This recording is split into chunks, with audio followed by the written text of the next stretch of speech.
In New York, the Sanford family decides to go on vacation, so they rent a house on Long Island next to a forest. The house is beautiful, but the alcohol cabinet is locked. While the family settles down, the mother Amanda drives to town to buy groceries, and she can't help noticing Danny loading his truck with a great amount of supplies. Later the family goes to the beach, and the daughter Rose notices a huge oil tanker ship sailing in the distance. At first they think nothing of it, but soon they realize the ship is approaching the beach. People start to panic and run away as the ship crashes against the sand, but thankfully nobody gets hurt and the beach is closed for the day. When the family returns home, they realize the Wi-Fi is not working, and there is no service on their phones or television. Amanda and her husband Clay are also surprised to see some deer in the backyard, which they see as a good omen. In the evening, Amanda hears a noise outside and suddenly someone knocks on their door. Clay gets ready to fight a potential intruder, but two people shock them by knowing their names. It turns out this is businessman George and his daughter Ruth, who are the actual owners of the house. It was George whom Amanda talked to through email to arrange the rent. He apologizes for turning up unannounced, but all phones are out. They went to the symphony in town, and on their way back to the city, there was a total power blackout. Since they live on the 14th floor and George has a bad knee, they thought they could stay in this house for tonight. Amanda hates the idea and doesn't trust them, so George tries to offer her a 50% refund and promises he and Ruth can sleep in the guest room in the basement. To prove his identity, he reveals he has the keys to the cabinet and opens it to take out an envelope, not letting the others see there is also a gun in there. The envelope has $1,000 that he offers as compensation, but Amanda is still wary, thinking he could have the keys because he is the housekeeper. Clay has to convince Amanda to give the duo a chance. George shares the alcohol from the cabinet and tells them the story of this house, explaining Danny was his contractor. He also explains his wife is away traveling for his job. Amanda interrupts him to demand an ID, but George left his wallet in his other coat, which he forgot at the theater because of the commotion. This puts Amanda on the edge because George had said he didn't know about the blackout until later. Suddenly they hear an alarm ringing. Ruth has turned on the television and they discover that a national emergency has been issued. Now Amanda has no choice but to let the duo stay in the house. When George and Ruth go to the basement room, it is revealed George knows something because a client warned him. The next morning, Amanda wakes up to see 4 emergency messages on her phone. 2 talk about the blackout, 1 mentions hackers possibly being behind it, and the last one is just random symbols. Worried, she wakes Clay up to show him the messages, but they disappear before he can see them. Clay decides to drive to town to get a newspaper for more information. However, since the GPS is not working either, he soon gets lost. He stops the car and gets out to check if he can catch a signal on his phone, so he doesn't hear the car radio activating for just a few seconds. The reporter informs that the cyber attack has caused a serious environmental disaster in the south, which has impacted animal migration patterns. With no luck with the phone, Clay decides to keep on driving, and moments later he finds a woman waving her arms by the road. It seems she needs help, so Clay stops the car, but the woman can only speak Spanish and he doesn't understand her.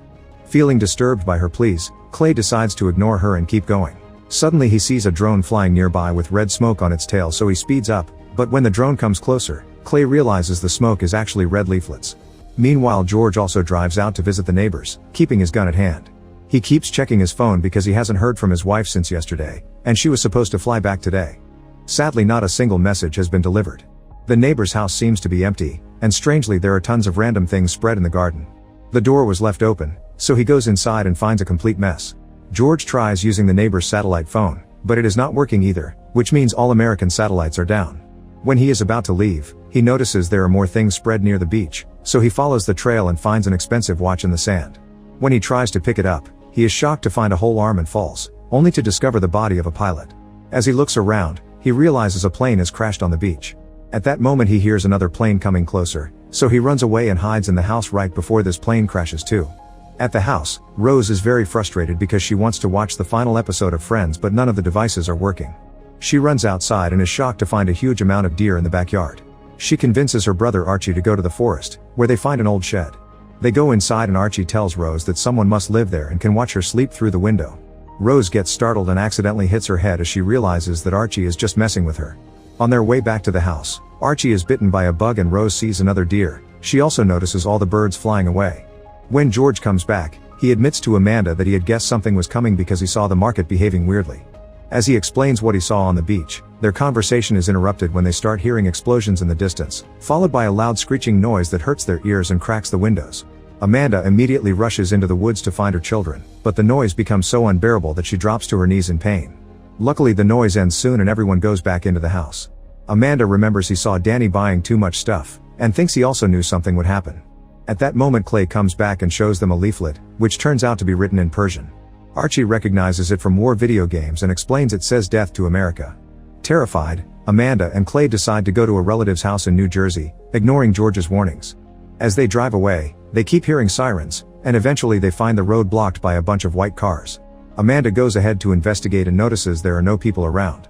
In fact, all these cars are the same self-driving model and brand new. Suddenly more automatic cars appear behind them, so Amanda rushes back to her family and moves her vehicle just in time before the speeding cars crash into the ones blocking the road. The family goes away as they dodge more incoming cars, and in the distance it can be seen that the mess goes all the way into the city. The Sanfords have no choice but to go back to the house, and George allows them to stay. As it starts to rain, Archie stays in his room to get naughty while looking at pictures he took of Ruth, but he starts feeling sick and decides to sleep instead. Ruth invites Clay to smoke with her, and Clay admits feeling bad for leaving the poor woman on the road. Suddenly they hear a splashing noise and discover there are flamingos in the pool. Inside, Amanda and George share a drink, and George makes a confession. He came to this house because a powerful client who works for the Pentagon told him that an evil cabal runs the world. That client asked George to move around his money out of the blue and said that he was going away for a while, which made George realize that something was about to happen. Tired of all this depressing talk, George takes Amanda to the room with his music collection and they dance for a while. They get too close and share a hug, so Amanda points out they are drunk and have spouses. George agrees not to do anything, but he also fears that his wife is probably dead. At that moment, the screeching sound begins ringing again, breaking all the lights and scaring the flamingos away.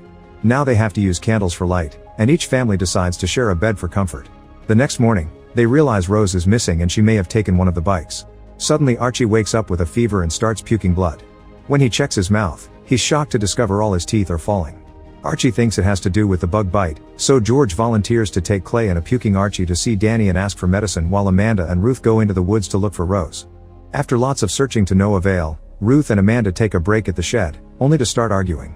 Neither of them likes the other very much and an argument ensues, but by sharing their worries, at least they manage to understand each other a little better. At that moment they hear a strange noise indicating something moving outside. Amanda comes out and sees bike tracks, but when she is about to follow them, she hears a noise again and discovers Ruth surrounded by a herd of deer. With no hesitation, Amanda rushes to Ruth's side and starts yelling at the deer, prompting Ruth to do the same. The trick works and the deer run away, so Amanda and Ruth hug each other for comfort. Meanwhile the men arrive at Danny's place, but to their shock, Danny makes them step back and comes out with a weapon in hand.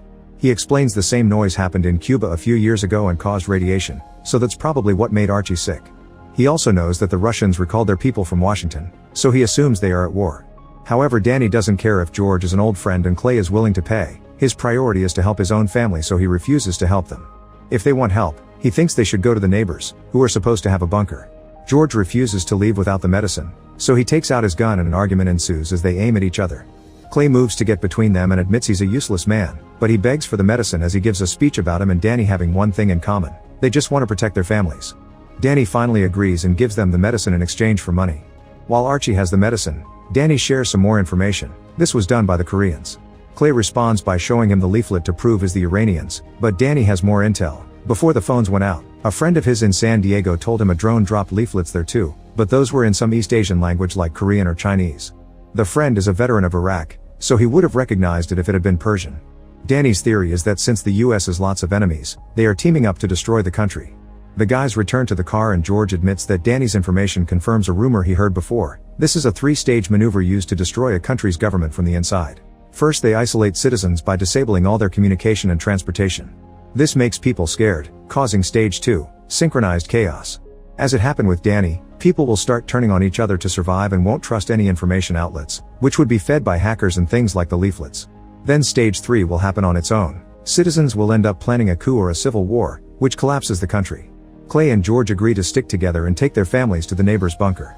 In the woods, Amanda and Ruth keep searching for Rose, only to freeze when they see the skyline of Manhattan on fire as explosions and gunfire are heard all over the city. Meanwhile, it is revealed that Rose has been in the neighbor's house all along. She broke the front door to get in and she is now enjoying lots of food, but she stops when she hears her mother calling out her name. Rose is about to leave but then notices a light coming from the basement, so she follows it and finds the emergency bunker stocked with everything that a person could possibly need, including a gym and a greenhouse. There's also an emergency alert system, which suggests seeking shelter because the White House and major US cities are under attack, causing radiation levels to rise near many population centers. Rose discovers there is a huge collection of DVDs that includes Friends, so she grabs the disc and finally gets to watch the last episode of her favorite show. Make sure to subscribe and turn on notifications so you can watch more videos like this. Thanks for watching.